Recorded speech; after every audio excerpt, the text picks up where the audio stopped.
इसी तरह नए नए वीडियो के लिए हमारे चैनल को सब्सक्राइब ज़रूर करें और इस वीडियो को ज़्यादा से ज़्यादा शेयर ज़रूर करें ताकि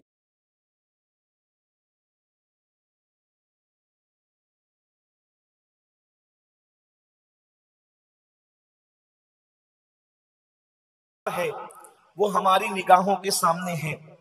याद रखिए, मैं इस महफिल में कोई मेहमान खतीब की हैसियत से मदऊ नहीं हूँ।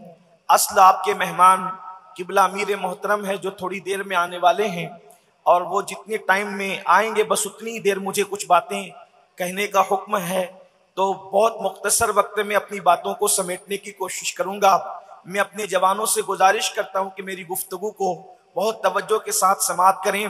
आप इसको गुफ्तगू को या महफिल को तफरी का जरिया न समझें, बल्कि एक एक जुमले पर आप करम फरमाएं, तवज्जो फरमाएं कि इस वक्त मुस्लिम उम्मा के जो हालात पूरी दुनिया के अंदर है, हम किसी एक मुल्क की या किसी एक इलाके की बात नहीं करते, बल्कि पूरी दुनिया में कहीं पर मुसलमान सुकून और इत्मीनान की सांस नहीं ले रहा है।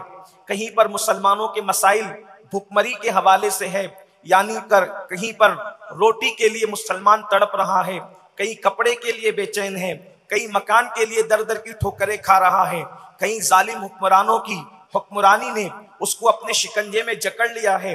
कहीं पर हालात ये हैं बेटियों की आबरू लुट रही है, कहीं पर हालात ये हैं कि मुस्लिम जवानों की लाशें बेगोरो कफन तड़प रही है, कहीं पर हालात ये हैं कि नन्हे नन्हे बच्चे मां की गोद के अंदर दम तोड़ रहे हैं। और फिर से करबला के उस मंजर को गोया के दोहराया जा रहा है कि फिर कोई अली असगर से किसी मां की गोद उजड़ती नजर आ रही है, किसी मां की गोद सुनी सुनी होती नजर आ रही है। यकीनन बड़े बड़े मुफक्किरीन इस बात के हवाले से मसाइल का इदराक करके उम्मत को बता रहे हैं। पूरी दुनिया मरसियां खा है कि मुसलमान मसाइल का शिकार है, मुसलमान मसाइल का शिकार है, मुसलमान मसाइल का शिकार है। लेकिन मैं एक बात अपने जवानों से कहना चाहता हूं, मेरे प्यारे आका सल्लल्लाहु अलैहि वसल्लम के प्यारे दीवानों, आप मुझे ये बताएं कि हमने ये वाकयात सुन रखे हैं, हमने ये वाकयात सुन रखे हैं कि जब भी मुसलमान पर बुरा वक्त आता है तो आसमान से मदद के काफिले उतरते हैं। कभी जिब्रील हजारों मलाइका को अपने साथ लेकर के जमीन पर आते हैं और फिर मदद किया करते हैं। ये कोई कहानी किस्सा नहीं, बल्कि ये सिहा की रिवायतों में मौजूद है कि जब भी अल्लाह अकबर सिद्दीक अकबर समेत असहाब जब बद्र में जब बद्र में बेसरो सामान नजर आए तो उस वक्त मलाइका जो है गोया कि अपनी तस्बीगाहों को छोड़ करके मलाइका मैदान के अंदर आकर के मुसलमानों के साथ उनकी इमदाद के लिए बाज़ाब्ता तौर पर तलवार थामते हुए नजर आए। जिनको खून रेजी से बेपनाह नफरत थी और जो इंसान के हवाले से खून रेजी की गुफ्तगू कर रहे थे, आखिर वो भी खून रेजी के अंदर शामिल हुए हक के लिए, मुसलमानों की इमदाद के लिए। हमने फिर सुना है कि किसी इब्राहिम पर जब वक्त आया है आग में डालने का तो उस वक्त भी तो अल्लाह की मदद आई थी। या नारकुनी बरदम व सलामन अला इब्राहिम कहा गया था।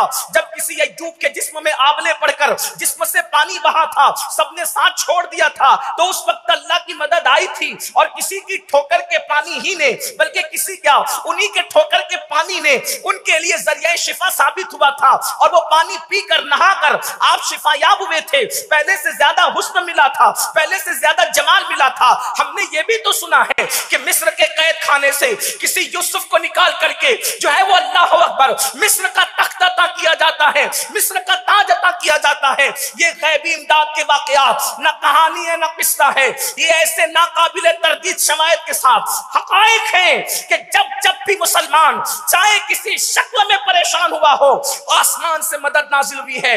आज ऐसा क्यों नहीं होता? जब भी किसी माँ की गोद किसी बच्चे से सुनी सुनी होती है और उजड़ती है तो वो माँ मिस्ल मरियम की तरह आसमान की तरफ निगाह उठाकर इंतजार करती है कि ऐ खालिके अर्दो समा, तूने सबकी मदद की, क्या तू हमारी मदद न फरमाएगा?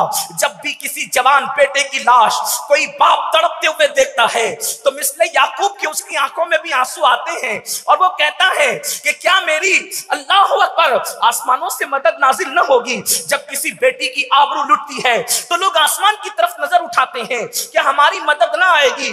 तो फिर आज के जवानों को कभी कभी उनका अकीदा मुतजलजल होता नजर आता है कि दरअसल कहीं ये वाकयात माज़अल्लाह गड़े हुए तो नहीं, कहीं ये महज कहानी और अफसाने तो नहीं। इस तरीके से कभी कभी ये ख्याल भी आता है, ये शैतानी वसवसा भी आता है। मगर याद रखो मेरे आका सल्लल्लाहु अलैहि वसल्लम के दीवानों, मेरा रब जिसने बद्र में मदद की, जिसने ओहद में मदद की, जिसने खंदक में मदद की, जिसने खैबर में मदद की, जिसने आग में जाने वाले इब्राहिम की मदद की, जिसने बीमार होने वाले अय्यूब की मदद की, जिसने जनाब यूसुफ को मिस्र के कैद खाने से निकाल करके मिस्र के तख्त ताज अता फरमाए, अल्लाह ने उनकी भी मदद फरमाई। ये सब सच्चाई है, हकीकत है। मगर याद रखो अल्लाह की मदद यूं ही नहीं आती, अल्लाह की मदद यूं ही नहीं आती। अल्लाह की मदद जो है वो डिपेंड करती है कुछ शराइत पर। अल्लाह की मदद जो है डिपेंड करती है कुछ मामलात पर, कुछ निकात पर। कुदरत की तरफ से ऐलान होता है अगर तुम ये करोगे तो हम तुम्हारी मदद करेंगे। अब अगर अल्लाह की मदद चाहते हो तो आसमानों की तरफ हसरत से नजर उठाने की जरूरत नहीं है।